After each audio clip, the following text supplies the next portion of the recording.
bench.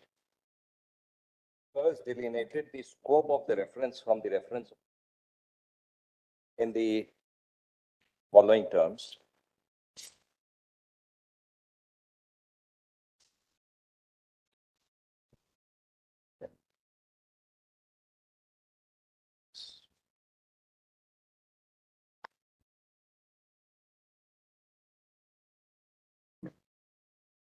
The scope of the reference is therefore limited to A, whether K. Manjusri lays down the correct law, and B, whether the rules of the game, qua method, and manner of making selection can be changed or altered after commencement of the recruitment process.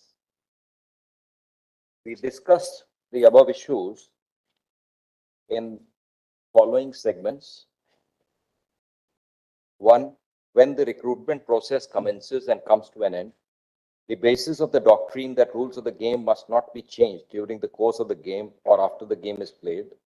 Then whether the decision in K. Manjusri is at variance with earlier precedents on the subject, whether the above doctrine applies with equal strictness qua method or procedure for selection as it does qua eligibility criteria, whether procedure for selection stipulated by act or rules framed either under the proviso to Article 309 of the Constitution or a statute could be given a go by, and whether appointment could be denied by change in the eligibility criteria after the game is played.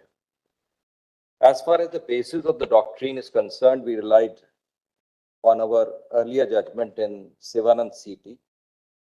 So far as the correctness of Manjusri is concerned, we examined the facts of that case as also the case of Subhash Chandra Marwa, and we held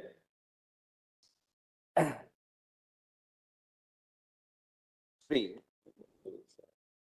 On the other hand, in K. Manjusri, the eligibility criteria for placement in the select list was challenged after interviews were held, which had a material bearing on the select list. Thus, Subhash Chandra Marwa dealt with the right to be appointed from the select list, whereas K. Manjusri dealt with the right to be placed in the select list.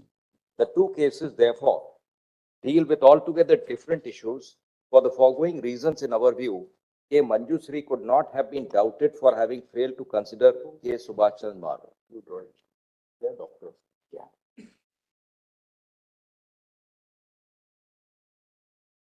Discussed further, what is clear from the above is that the object of any process of selection for entry into public service is to ensure that a person most suitable for the post is selected. What is suitable for one post may not be for the other. Thus, a degree of discretion is necessary to be left to the employer to devise its method to select a candidate most suitable for the post, albeit subject to the overarching principles enshrined in Articles 14 and 16 of the Constitution, as also the rules/statute governing service and reservation. Thus, in our view, the appointing authority/recruiting authority/competent authority, in absence of rules to the contrary, can devise a procedure for selection of a candidate suitable to the post, and while doing so, it may also set benchmarks for different stages of the recruitment process, including written examination and interview. However, if any such benchmark is set, the same should be stipulated before the commencement of the recruitment process.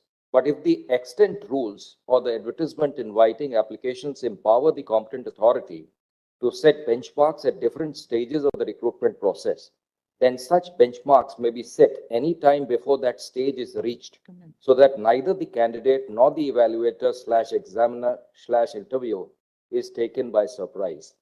The decision in K. Manjusri does not prescribe setting of benchmarks for various stages of the recruitment process, but mandates that it should not be set after the stage is over. In other words, after the game has already been played. This view is in consonance with the rule against arbitrariness enshrined in Article 14 of the Constitution and meets the legitimate expectation of the candidates, as also the requirement of transparency in recruitment to public services, and thereby obviates malpractices in preparation of select list. Then we examined whether it applies with equal strictness to steps for selection, and we cited few instances such as shortlisting and other evaluation instances. And then we considered whether the rule can be given a go by. And in this, we relied upon the judgment in Sivanandan CT, as also which was followed by a three-judge bench in Salam Samarjit Singh.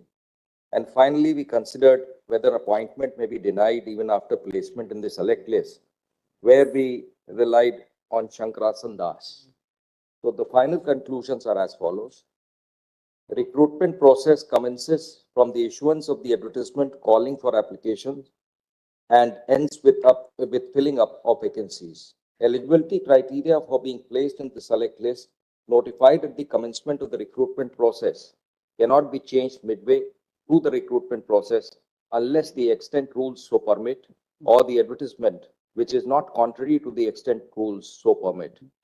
If such change is permissible under the extent rules or the advertisement, the change would have to meet the requirement of Article 14 of the Constitution and satisfy the test of non-arbitrariness.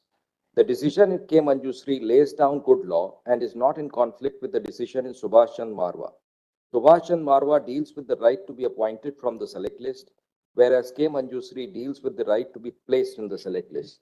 The two cases therefore deal with altogether different issues. Recruiting bodies subject to the extent rules may devise appropriate procedure for bringing the recruitment process to its logical end, provided the procedure so adopted is transparent, non-discriminatory, non-arbitrary, and has a rational nexus to the object sought to be achieved. Extent rules having statutory force are binding on the recruiting body, both in terms of procedure and eligibility. However, where the rules are non-existent or silent, administrative instructions may fill in the gaps. Placement in the select list gives no indefeasible right to appointment. The state or its instrumentality for bona fide reasons may choose not to fill up the vacancies. However, if vacancies exist, the state or its instrumentality cannot arbitrarily deny appointment to a person within the zone of consideration in the select list. Let the appeals be placed before the appropriate bench for decision in terms of the answers rendered above, after obtaining administrative directions from Honorable Chief Justice. For this statement, the